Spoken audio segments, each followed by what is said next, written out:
So I've got the old work t-shirt on. I took this one out of the front of the boat and there's holes in it. Something, I don't know, something is eating my clothes on board, so I don't know. I'll deal that with that later. I don't know why I got holes in my clothes, but anyway I have. So this has become a work t-shirt, and work it is I'm doing today.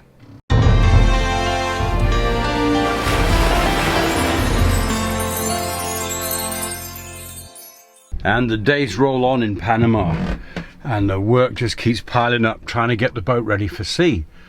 It just seems a never-ending circle of maintenance and cleaning, and you think, oh, I just want to sail the boat. We've actually got some breeze today, which is helping cool things off a little bit. It's very nice, and I should be out sailing in it, not here. Cleaning all my winter gear, because of course I wore some while I was back in England, although I didn't actually need it. It was far warmer than I thought. I've got the storage from under the bunk open at the moment, just looking for some bits and pieces. Thought I'd show you this. This is from Hydrovane. As you probably know, my main automatic steering or steering that's not manual to the boat is Hydrovane. I don't have anything else to steer the boat with, so I rely on it, and the folks at Hydrovane have been very good, and they've sent me a maintenance kit including a brand new sail for it, so that's perfect. So Hydrovane, thank you so much for that. That's perfect. I'll be putting that on soon. My old ensign wore out, so I bought a couple. There's two in there, and I think there's one on the, I've put one on the back of the boat now. I bought a couple of new ensigns. They're very small ones, because that's all you need, just to identify what country you're from. All kinds of bits and pieces I've got down in here, all stuff for the boat. That's one of the spares boxes, just one of them. Sometimes there's things you just cannot fix. This is my old wind scoop from Big Budget Marine, and it's got a a big budget hole in it. Look, tried to repair it, but the material is just completely rotten. Anyway, there you go.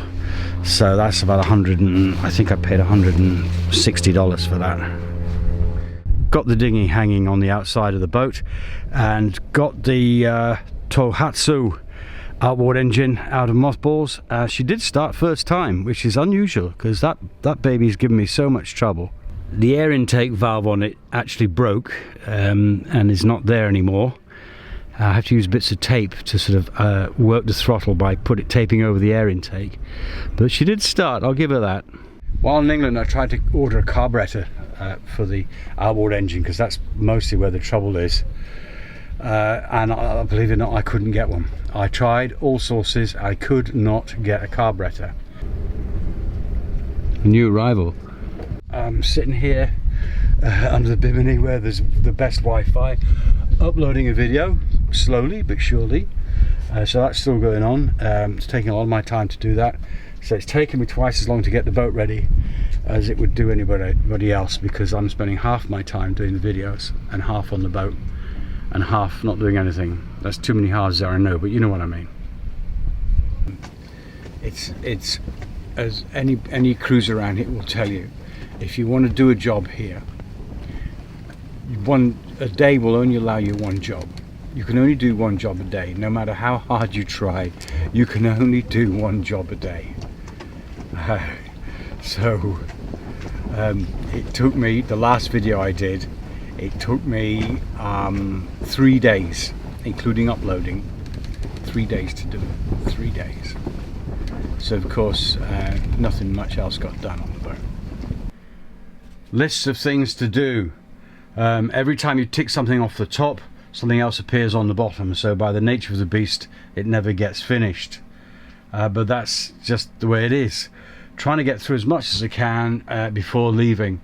The problem is I've missed the season. The currents have changed and the wind has changed.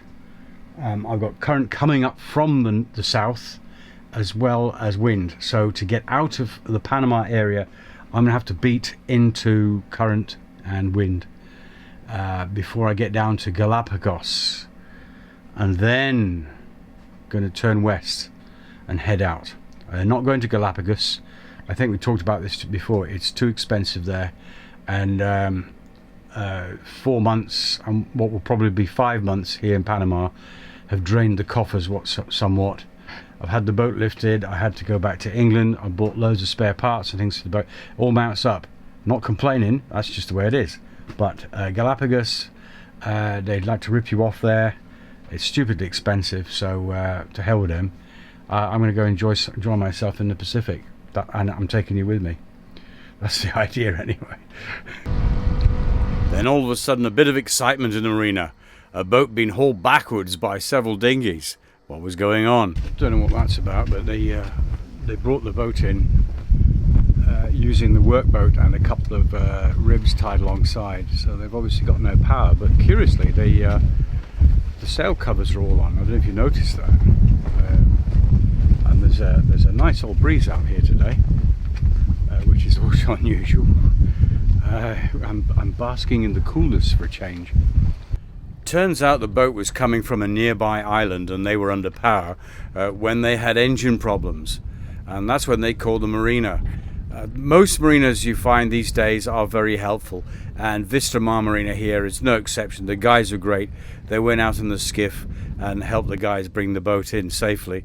Also, of course, the cruisers. It's like one big happy family. The cruisers all jumped down and lent a hand. So it's nice to know when you come in a place like this, there are people that can help you if you've got a few problems.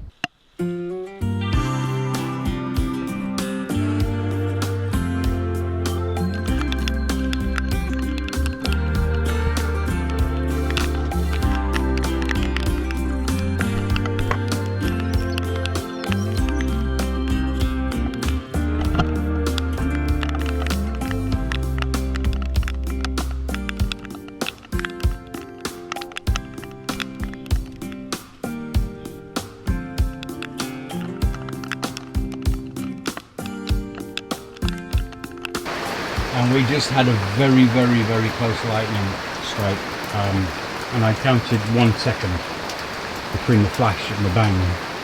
As soon as I put the camera down, we had an instant strike, lightning and sound at the same time. I've never had that in my life. That was quite frightening. I don't know where it came down.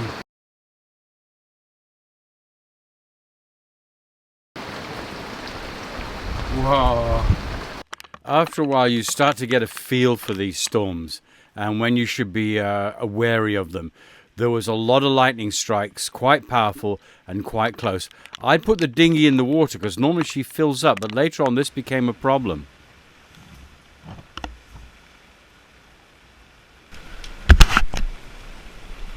Wow. Wow, son of a bitch. The dinghy's sinking and I've got the engine on it. I thought she was looking a bit funny from the boat.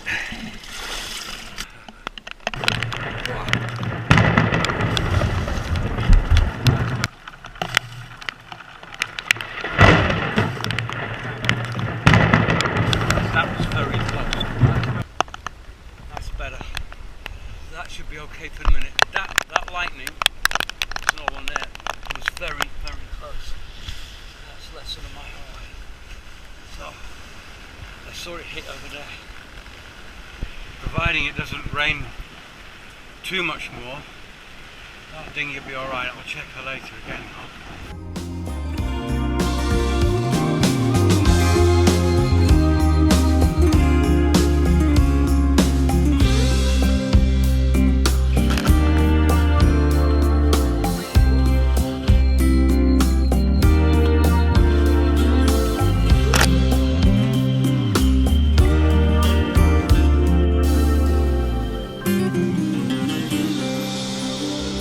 Lots of preparations to be done before I can get away.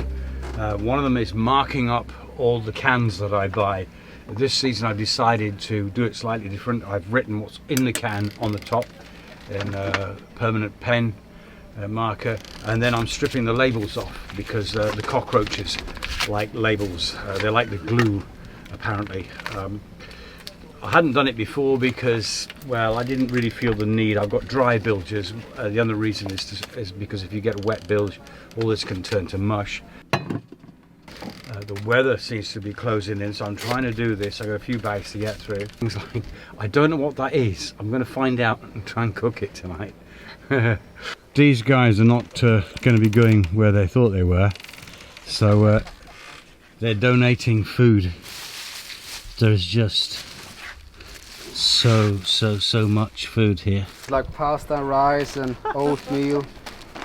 It's the truth. Yeah. If you don't mind if I'm filming this, this is like, oh my god. Wow. Bit of a sad story. Our benefactors were 4 young Swedish guys who had attempted to cross the Pacific in their boat and were beaten back. Now, having run out of time and not being able to sell the boat, they decided to part out the boat's contents, with the food generously being given to myself and my neighbours.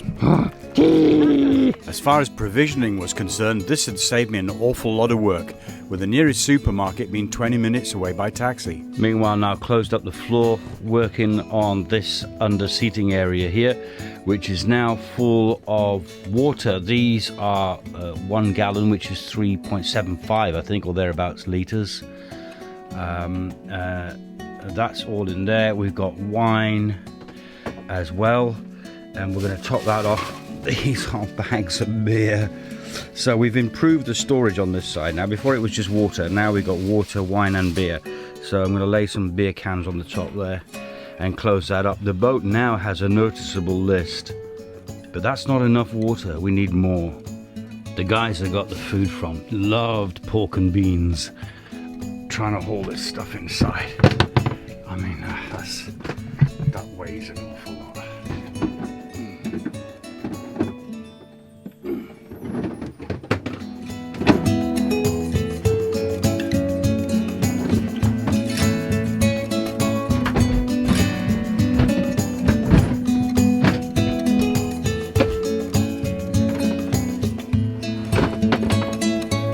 That's just some of it.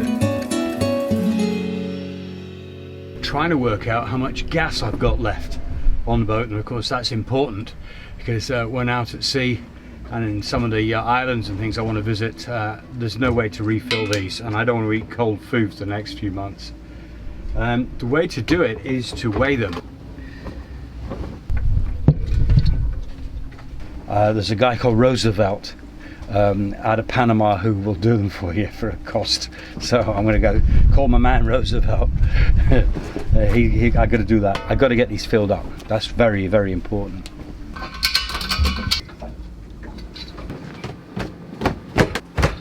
Well, gas is back on, so time for a nice cup of tea.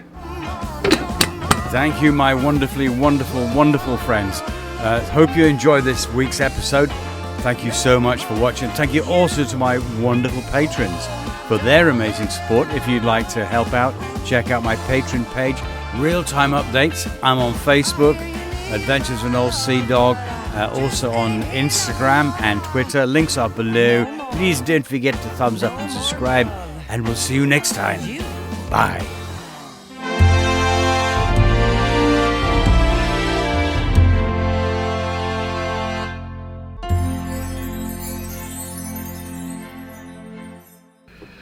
Lots to do for my preparations of getting away.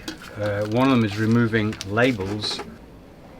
Lots of preparations to do. Lots of preparations to be done before I can get away. Bugs proliferate. Try saying that when you say it. Oh, somebody's flying a drone up there now.